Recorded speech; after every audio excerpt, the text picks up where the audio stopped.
That afternoon, standing on the curb with my suitcase at my feet and bandages still wrapped around my chest, I learned that sometimes the cruelest wounds don't come from a surgeon's knife.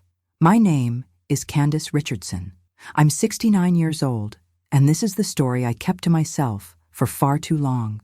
It was a Tuesday in late September when I came home from the hospital. The surgery had been routine, they said. But at my age, nothing feels routine anymore. My body was sore, my arms were weak, and all I wanted was to rest in the guest room of my son's house just for a few days until I could manage on my own again. I had called ahead. I had asked. My son David said it was fine. He said, "Mom, of course, come home." But when the taxi pulled up to the driveway, it wasn't David who opened the door. It was Jessica, my daughter-in-law. She stood in the doorway with her arms crossed, her face tight, her eyes cold. I smiled at her, even though it hurt to move. I tried to carry my suitcase, but my hands were shaking. "Jessica, honey," I said softly, "could you help me with this? I'm still a little—" "Stop right there." Her voice was sharp, hard. I froze. She walked down the steps slowly, like she was approaching something she didn't want to touch. She grabbed my suitcase from my hand, and for a moment I thought she was going to help me inside.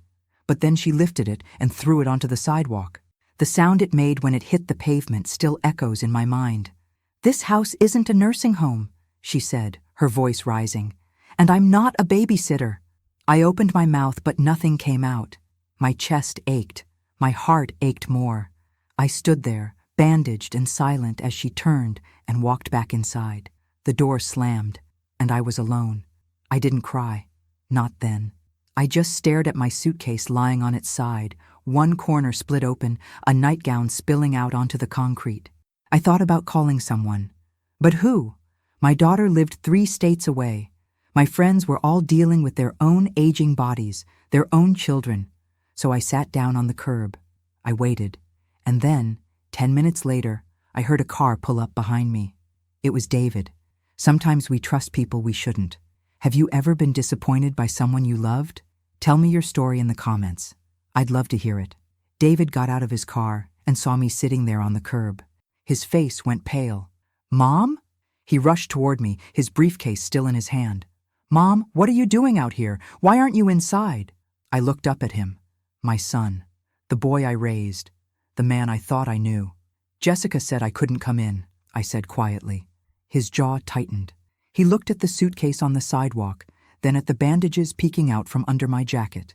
His eyes filled with something I hadn't seen in years. Anger. "Wait here," he said. He walked to the front door and opened it without knocking. I heard his voice, firm and loud, but I couldn't make out the words. Then I heard hers. Defensive, sharp, rising in pitch. I sat there, feeling the September breeze on my face, and I remembered the boy he used to be. David was my only son. I raised him alone after his father left when he was 7. I worked 2 jobs, one at the diner, one cleaning offices at night, so he could have piano lessons, so he could go to college, so he could have a life better than mine. I taught him to be kind, to be respectful, to take care of the people you love. When he met Jessica, I was happy for him. She was beautiful, confident, ambitious. She had a good job, a sharp mind. I thought she would be good for him. But over the years, something changed. At first, it was small things. She would roll her eyes when I talked. She would check her phone when I asked about her day. She stopped coming to Sunday dinners. Then it became bigger things. She forgot my birthday. She didn't invite me to their anniversary party. She made comments, little cutting remarks that felt like paper cuts. "Candace, you really don't need to keep bringing food over. We're not starving. David's busy. He doesn't have time to visit you every week. Maybe you should think about selling your house. It's too much for someone your age." I swallowed every comment. I smiled. I stayed quiet because I didn't want to be the difficult mother-in-law. I didn't want to cause problems. I didn't want to lose my son. But as I sat on that curb, I realized something. I had been losing him for years. The front door opened, and David walked out. His face was red, his hands clenched into fists. He picked up my suitcase, then reached down and helped me to my feet. "You're staying," he said. "And she's going to apologize." I shook my head. "David, I don't want to cause trouble." "Mom." He looked at me, and his eyes were wet. "You're not the one causing trouble." He led me inside. Jessica was standing in the living room, her arms still crossed, her face a mix of fury and fear. David set my suitcase down and turned to her, and what he said next changed everything. David stood between me and Jessica, and for the first time in years, I saw the boy I raised, strong, clear-eyed, unshakable. "Jessica," he said, his voice steady but cold. "My mother just had surgery. She's 69 years old. She asked to stay here for a few days while she recovered, and I said yes, because that's what families do." Jessica's lips pressed into a thin line. "David, we talked about this. I have a career. I have meetings. I can't be expected to—" "To what?" he interrupted. "To show basic human decency? To let my mother rest in the guest room?" "She's not my responsibility," Jessica snapped, her voice rising. "You always do this. You always put her before me, before us." David took a step closer to her. His voice dropped, but it didn't soften.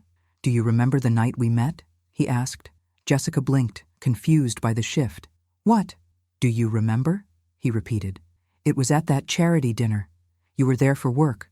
"I was there because my mother bought me a ticket. She used her savings so I could go, so I could network, so I could meet people who could help my career." Jessica's face flickered. She looked away. "And do you remember our wedding?"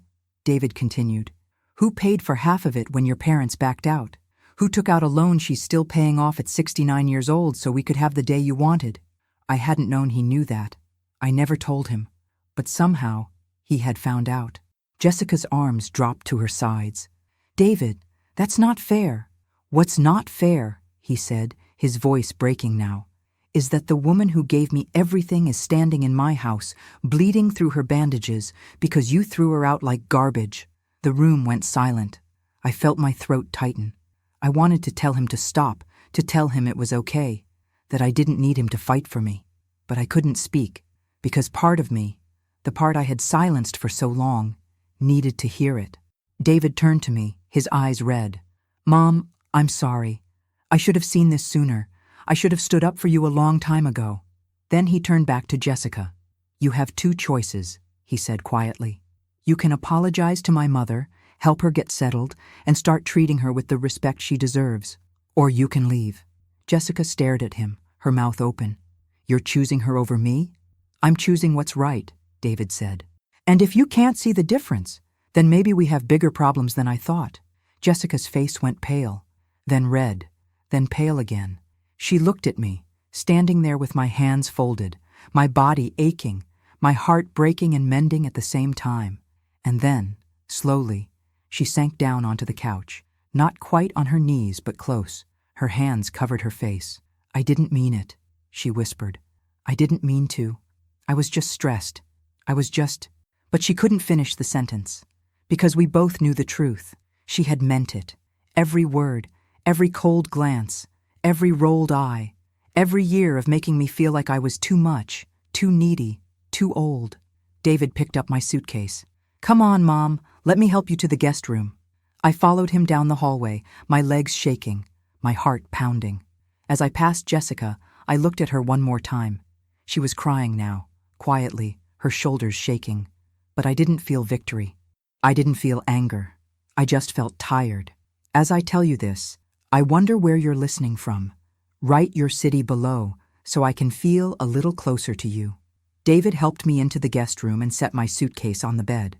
The room was small but clean, with pale yellow walls and white curtains that let in the afternoon light. He opened the suitcase carefully, like he was afraid something inside might break. The nightgown that had spilled onto the sidewalk was wrinkled and dusty. He folded it gently and set it aside. "I'll wash this," he said quietly. "David, you don't have to—" "Mom." He looked at me and his eyes were still red. "Please, let me do this." I nodded. He helped me sit down on the edge of the bed, and I winced as the movement pulled at my stitches. He noticed immediately. "Are you okay? Do you need your medication?" "I'm fine," I said, though I wasn't. "I just need to rest." He knelt down in front of me, and suddenly he looked like a little boy again. 7 years old, holding my hand after his father left, asking me if everything would be okay. I had told him yes. I had promised him, and I had kept that promise for 40 years. "I'm sorry, Mom," he said, his voice cracking. "I'm so sorry I didn't see what was happening. I thought if I just kept the peace, if I just tried to make everyone happy, it would work out." I reached out and touched his face. "You learned that from me," I said softly. "I taught you to be a peacemaker. But I forgot to teach you that some people don't want peace, they want control." He closed his eyes, and a tear slid down his cheek. "When did she change?" he asked. "Or was she always like this, and I just didn't see it?" I thought about that question. I had asked myself the same thing so many times. "I think," I said slowly, "that she showed you who she wanted to be, and she showed me who she really was." David stood up and wiped his eyes. "I need to figure this out. I need to talk to her. But right now, you need to rest. I'll bring you some water and your medication, okay?" "Okay." He walked to the door, then stopped and turned back. "Mom?" "Yes?" "Thank you," he said. "For everything. For raising me. For never giving up. For being here." My throat tightened, and I couldn't speak. I just nodded. He left, closing the door softly behind him. I sat there in the quiet room, surrounded by pale yellow walls and afternoon light, and I felt something I hadn't felt in years. Safe. But as I lay back against the pillows, I heard voices in the living room. David's voice, low and firm. Jessica's voice, rising and falling, defensive and pleading. I closed my eyes and tried not to listen, but I heard her say one thing, clear as glass. "If she stays, I'm not sure I can." And I realized that this wasn't over. It was just beginning. As I tell you this, I wonder, have you ever felt like you had to choose between keeping the peace and standing up for yourself? What would you have done? I couldn't sleep that night. The pain medication made me drowsy, but every time I closed my eyes, I heard Jessica's voice echoing through the walls. "If she stays, I'm not sure I can." I stared at the ceiling, watching shadows from the streetlight outside move across the pale yellow paint, and I wondered if I had made a mistake coming here. Maybe I should have gone to a recovery center. Maybe I should have asked my daughter to fly in. Maybe I should have just stayed home alone and figured it out myself, the way I always had. Around midnight, I heard a door close, then another, then silence. I got up slowly, carefully, holding my chest as I walked to the window. I saw Jessica's car backing out of the driveway, her headlights cutting through the darkness. She was leaving. I didn't know if it was for the night or for good. Part of me felt relief. Part of me felt guilt. I walked out into the hallway, moving quietly even though there was no one to disturb. The house felt different in the dark. Bigger, emptier, like it was holding its breath. I saw light coming from under David's bedroom door. I stood there for a moment, my hand raised to knock, but then I heard something that made me stop. He was crying, not loud, not dramatic, just soft, broken sounds that only a mother would recognize. I lowered my hand and walked back to the guest room, my heart aching more than my chest ever could. The next morning, David made me breakfast. Scrambled eggs, toast, coffee. He set the tray on my lap and sat in the chair by the window, watching me eat like he was afraid I might disappear. "She's staying at her sister's," he said finally, "for a few days. To think." I nodded. "I'm sorry, David." "Don't," he said quickly. "Don't apologize. You didn't do anything wrong." "But I'm causing problems in your marriage." "No." His voice was firm. "You're not. This has been building for a long time. I just didn't want to see it." He stood up and walked to the dresser, pulling open a drawer. He took something out, a small silver frame, and brought it to me. It was a photograph. In it, I was younger, maybe 40, standing in front of our old house. David was standing next to me, maybe 16, his arm around my shoulders. We were both smiling. I remembered that day. It was the day he got his acceptance letter to college, the day we both cried because we knew he was going to make it, that everything I had worked for was finally paying off. "I keep this here," David said quietly, "in the guest room. I moved it from my office years ago." "Why?" "Because Jessica asked me to," he said. "She said it made her uncomfortable. She said I needed to stop living in the past and focus on our future." He sat down on the edge of the bed, holding the photograph between us. "But this isn't the past, Mom. This is who I am. This is where I came from. And I've spent so many years trying to hide that, trying to be the man she wanted me to be, that I forgot the man you raised me to be." I looked at the photograph, at our smiling faces, at the old house that was long since sold, at the life we had built together with nothing but love and determination. "You haven't forgotten," I said softly. "You're right here." He looked up at me, and I saw something in his eyes I hadn't seen in years. Clarity. "I need to tell you something," he said. "Something I should have told you a long time ago." I set down my coffee cup. My hands were trembling. "What is it?" He took a deep breath. 2 years ago, Jessica asked me to put you in a home, a nursing facility. She said you were getting older, that it was only a matter of time before you'd need full-time care, and that it would be easier for everyone if we made the decision early. My heart stopped. "What did you say?" I whispered. "I said no. I said absolutely not. I told her you were healthy, independent, that you had years ahead of you. And she got so angry, Mom. She said I was being naive. She said I was putting you before her, before us." He looked down at the photograph. "That's when things really started to fall apart. That's when she started pulling away from you, from me, from everything." I couldn't speak. I just sat there, staring at my son, at this man who had protected me without me ever knowing. "I should have told you," he said, "but I didn't want to hurt you. I didn't want you to know that she thought of you that way." I reached out and took his hand. "Thank you," I said, my voice breaking. "Thank you for saying no." He squeezed my hand. "I'll always say no, Mom. Always." We sat there together in the morning light, holding hands, holding on to each other, holding on to the truth that had finally come out. And I realized that some betrayals don't come from enemies. They come from the people who sleep in your son's bed. Sometimes the people closest to us hide the biggest secrets. Have you ever discovered something that changed how you saw someone completely? Tell me, I'm listening.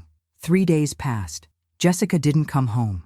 David went to work each morning, but I could see the weight on his shoulders. He moved through the house like a man carrying something too heavy to put down. I tried to stay out of the way. I rested, I healed, I kept to the guest room with the yellow walls and the photograph on the dresser. But on the 4th morning, I woke up early and decided to make breakfast. It had been years since I'd cooked in someone else's kitchen, but my hands remembered. Pancakes, bacon, fresh coffee. The smells filled the house, warm and familiar. David came out of his bedroom in his work shirt and tie, following the scent like he used to when he was a boy. He stopped in the doorway of the kitchen and just stared at me. "Mom, you shouldn't be—" "I'm fine," I said, flipping a pancake. "Sit down." He sat. I made him a plate, set it in front of him, and poured his coffee the way he liked it. 2 sugars, a little cream. For a moment, we didn't talk. We just ate. And it felt like home. "She called last night," David said finally, setting down his fork. "She wants to come by this afternoon. To talk." I nodded slowly. "Do you want me to leave? Go for a walk or—" "No," he said firmly. "You stay. This involves you too." I wasn't sure that was a good idea, but I didn't argue. That afternoon, Jessica came back. She walked in through the front door with her key, carrying her purse and a Starbucks cup, like she'd just been out running errands instead of gone for 4 days. She looked at me sitting on the couch, then at David standing in the middle of the living room. "Hi," she said carefully. "Hi," David replied. She set her purse down on the table and folded her arms. It was the same stance she'd had when she threw my suitcase on the sidewalk, but this time, her confidence was cracked. "I've been thinking," she said, "a lot, and I want to apologize." She turned to me. "Candace, I'm sorry. I was wrong to treat you the way I did. I was stressed and overwhelmed, and I took it out on you. That wasn't fair." Her words were right, but her eyes were empty. I've lived 69 years. I've heard 1,000 apologies, and I know the difference between someone who's sorry and someone who's just sorry they got caught. "Thank you," I said quietly. Jessica looked at David. "I love you. I don't want to lose you, but I need you to understand. I can't live like this. I can't have your mother here permanently. I need my space. I need our life to be about us." David was silent for a long moment. Then he said, "She's not staying permanently. She's recovering from surgery. She'll go home when she's ready." "I know that," Jessica said quickly. "I just mean, in the future. I need to know that we come first, that our marriage comes first." "And what about my mother?" David asked. "Where does she come in your list of priorities?" Jessica's jaw tightened. "That's not fair." isn't it? David walked closer to her. Because from where I'm standing, you've made it very clear where she ranks. And I need to know, if something happens to her in the future, if she gets sick, if she needs help, what then? Jessica looked away. We'll figure it out when the time comes. No, David said. We'll figure it out now. The room went still. Jessica's face flushed. What do you want me to say, David? That I'll drop everything and take care of her? That I'll quit my job and become her nurse? Because I won't. That's not who I am. I'm not asking you to be her nurse, David said quietly. I'm asking you to treat her like family. She's your family, Jessica shot back. Not mine. And there it was. The truth she'd been hiding for years, finally spoken out loud. David stared at her like he was seeing her for the first time. Then, what am I? He asked softly. If my mother isn't your family, then what does that make me? Jessica's eyes widened. David, that's not what I meant. Yes, it is, he said. You've drawn a line, Jessica, and my mother is on the other side of it, which means part of me is too. Jessica's hands started to shake. You're twisting my words. I'm hearing them clearly for the first time, David said. He walked over to the couch and sat down next to me. He didn't touch me, but I could feel him there, solid and present. I love you, Jessica, he said, but I can't be with someone who sees my mother as a burden, who sees love as a transaction, who can only care about people when it's convenient. Jessica's face went pale. What are you saying? I'm saying, David replied, his voice steady, that you need to decide who you want to be. Because the woman I married wouldn't have thrown my mother onto the sidewalk. The woman I married had compassion, had kindness, and I don't know where she went, but I need her to come back. Jessica stood frozen, her Starbucks cup still in her hand, her perfect lipstick, her perfect hair, her perfect life cracking right down the middle. And if she doesn't? Jessica whispered. David looked at her for a long time. Then we'll both have our answer, he said. Jessica's cup slipped from her hand and hit the floor. Coffee spread across the hardwood like a stain that wouldn't come out, and she just stood there, staring at it, as if she didn't know how to fix what she'd broken.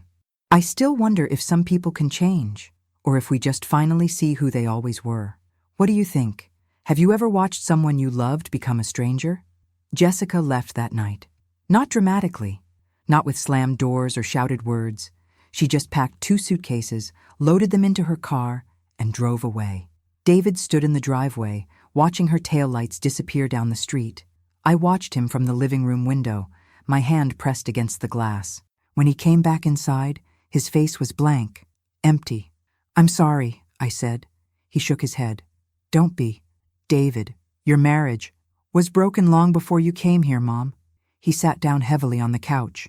I just didn't want to admit it. I sat beside him, and we stayed there in silence for a long time.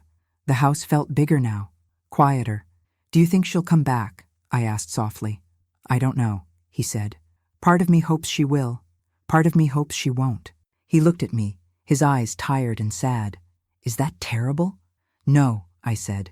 It's honest. 2 weeks passed. I healed. My stitches came out. My strength came back. I could carry my own suitcase again. Jessica didn't come back, but her lawyer did, with papers, separation papers. David signed them without arguing. I asked him once if he wanted to fight for her, to try counseling, to try anything. He said, you can't fight for someone who's already decided you're not worth fighting for. And I knew he was right.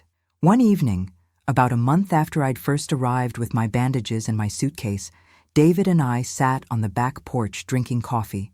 The air was cool, the sky was turning orange, and for the first time in years, I saw my son smile. I've been thinking, he said, about selling this house. I looked at him, surprised. Really? Yeah. He gestured around at the big yard, the 5 bedrooms, the 2-car garage. This was Jessica's dream house, not mine. I never felt at home here. Where would you go? He shrugged. Somewhere smaller, simpler, somewhere that feels like home. He looked at me. What about you, Mom? What are you going to do? I thought about my little house across town. The one I'd lived in for 30 years, the one where I'd raised him, where I'd survived, where I'd built a life from nothing. I'm going back, I said. I'm ready now. Are you sure? You could stay here as long as you need. I know, I said gently. But I need my own space too, and you need to figure out what comes next. David nodded slowly. Will you be okay? Alone? I smiled. I've been alone before. I know how to do it. You were never alone, Mom, he said quietly. You had me. And I still do, I said. That hasn't changed. He reached over and took my hand. No, it hasn't. The day I moved back home, David helped me carry my suitcase up the front steps. The same suitcase that had been thrown onto the sidewalk 6 weeks earlier. We stood in my living room, surrounded by familiar furniture and familiar smells, and I felt something settle inside me. Relief, peace, myself. Thank you, I said, for everything. David pulled me into a hug, carefully, gently, like I was still fragile. I should be thanking you, he said. You showed me what strength looks like, what dignity looks like. Even when someone treats you terribly, you never lost yourself. I pulled back and looked at him. Neither did you. He smiled, a real smile this time, and kissed my forehead. I'll call you tomorrow, he said. I know you will. After he left, I walked through my house slowly, room by room, touching familiar things. My kitchen table, my old armchair, the photographs on the wall. I stopped in front of one picture, the same one David had kept in the guest room. The two of us, standing in front of this house, smiling. I had survived a surgery. I had survived rejection. I had survived watching my son's marriage crumble, and I was still here, still standing, still myself.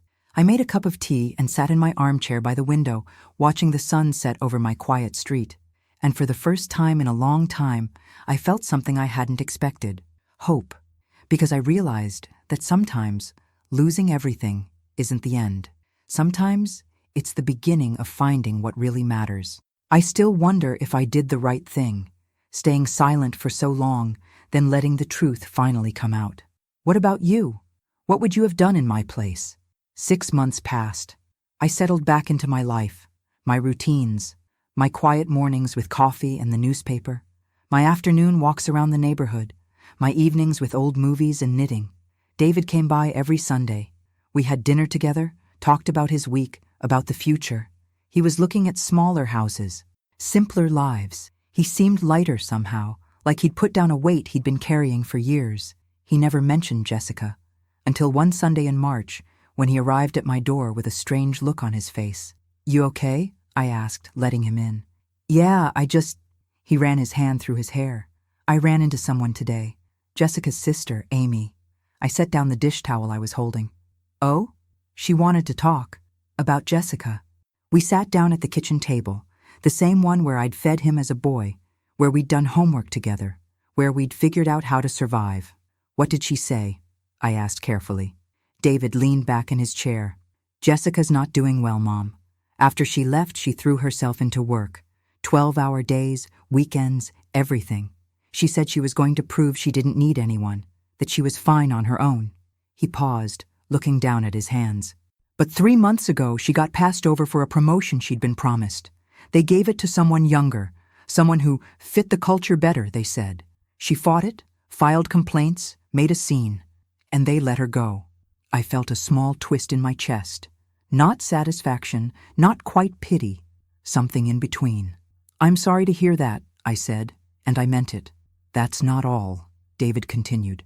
Amy said Jessica's been struggling. She can't find another job at the same level. She's running through her savings. She had to move in with her sister because she can't afford her apartment anymore. He looked up at me. Amy asked if I would talk to her, help her. She said Jessica's too proud to ask herself. What did you say? I said I'd think about it. We sat in silence for a moment. Do you want to help her? I asked gently. David shook his head slowly. I don't know. Part of me still cares about her. We were married for 8 years. But another part of me remembers what she did to you, what she said, how she made you feel. David, I said softly, you can care about someone and still know they're not good for you. He looked at me. Is that what you think? That she's not good for me? I think, I said carefully, that she showed you who she was, and you made a choice based on that, and that took courage. He nodded slowly. 2 weeks later, he told me he'd met Jessica for coffee. How did it go? I asked. It was sad, he said. She looks different, tired, defeated. She apologized again, said she'd been thinking about everything, about how she treated you, how she treated me. Do you believe her? He was quiet for a long moment. I think she's sorry her life didn't turn out the way she planned, he said finally.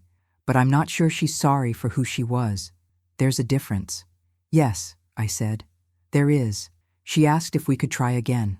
Start over. She said she'd changed. My heart clenched. And? I said no. He looked at me, his eyes clear. I told her I hope she finds what she's looking for, but it can't be with me. Not anymore. I reached across the table and squeezed his hand. That must have been hard. It was, he admitted, but it was also right. A month later, I was at the grocery store when I saw her. Jessica. She was in the checkout line ahead of me, counting change from her wallet, trying to pay for a small bag of groceries. The cashier waited patiently while she searched through her purse. She looked thinner, older. Her clothes weren't as polished. Her hair wasn't perfectly styled. She turned and saw me. For a moment, we just stared at each other. Then she looked away quickly, gathered her bag, and left without a word. I finished my shopping and walked to my car. As I loaded my groceries into the trunk, I saw her sitting in an old sedan a few spaces away. She was gripping the steering wheel, her head down. I could have walked away, could have driven home, could have pretended I didn't see, but I didn't.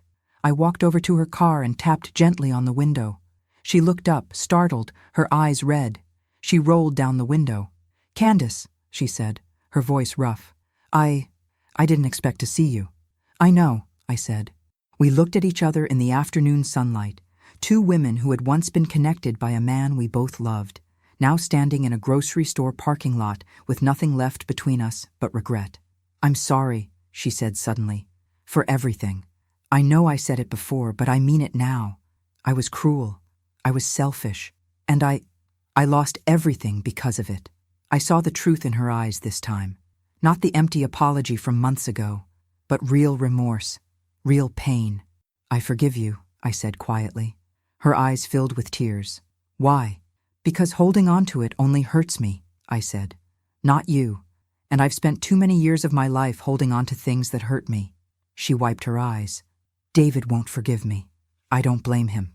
"Give him time," I said. "And give yourself grace. You made mistakes. We all do. But you get to decide who you become after them." She nodded, unable to speak. I stepped back from her car. "Take care of yourself, Jessica." "You too, Candace."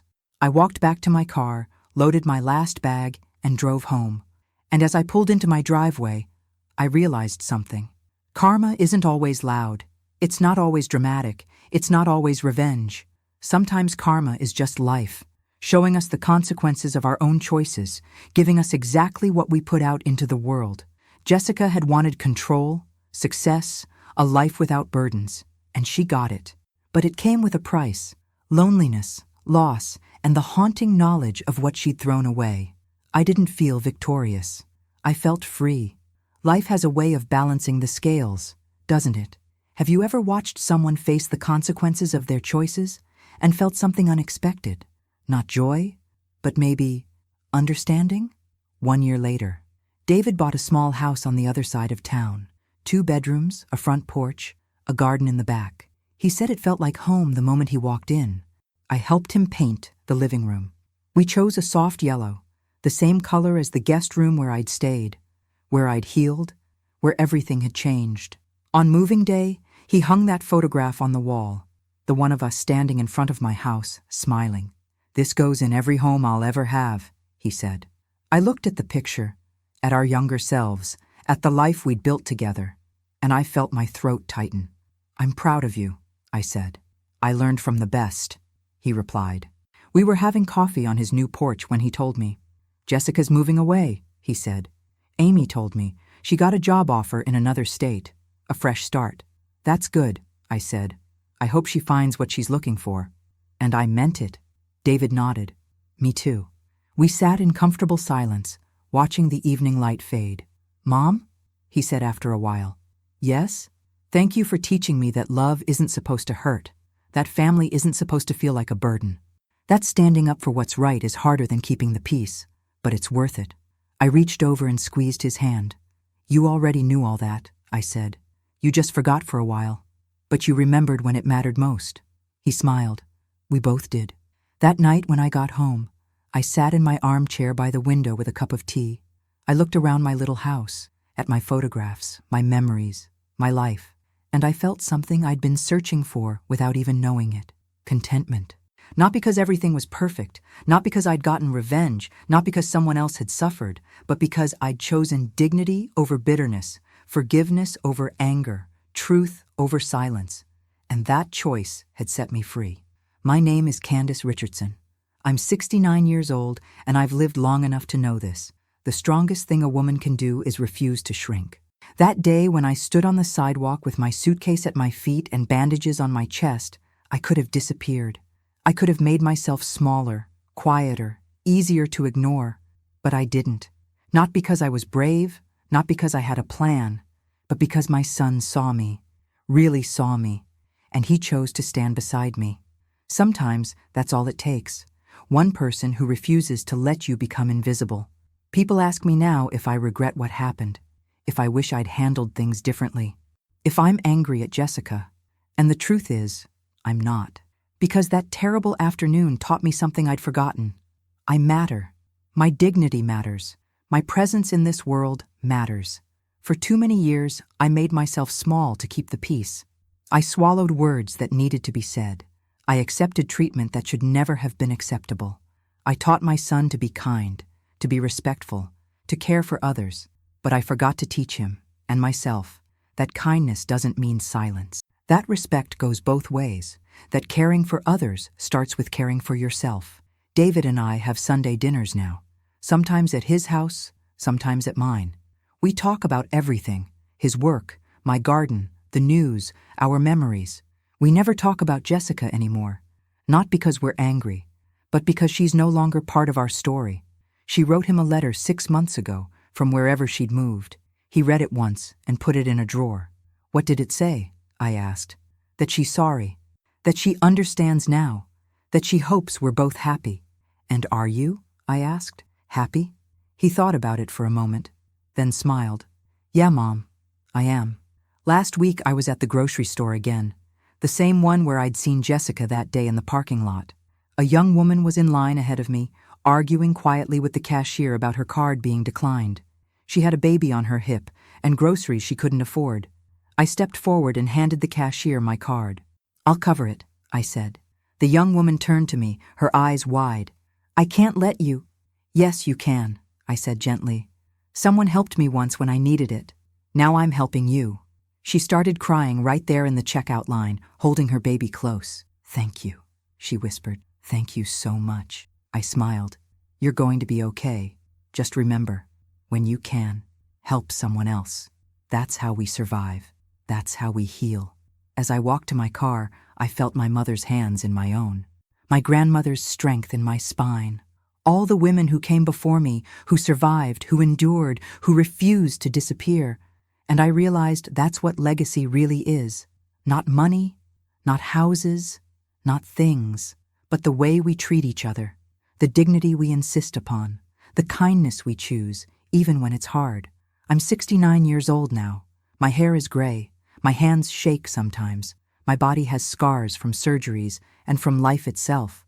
But I'm still here, still standing, still myself. And if my story helps one woman open her eyes, if it helps one person understand that they don't have to shrink, don't have to disappear, don't have to accept cruelty in the name of keeping peace, then every moment of pain was worth it. Because we teach people how to treat us. And the bravest thing we can do is insist on being treated with the dignity we deserve. That's the wisdom I carry. That's the truth I lived. And that's the legacy I'll leave behind. Thank you for staying with me until the end. If this story touched your heart, subscribe and turn on the bell to hear more stories of women who turned pain into wisdom. Every day, one woman, one life lesson. Share this story with someone you love. Sometimes, one story can change an entire day. God bless you, and see you next time.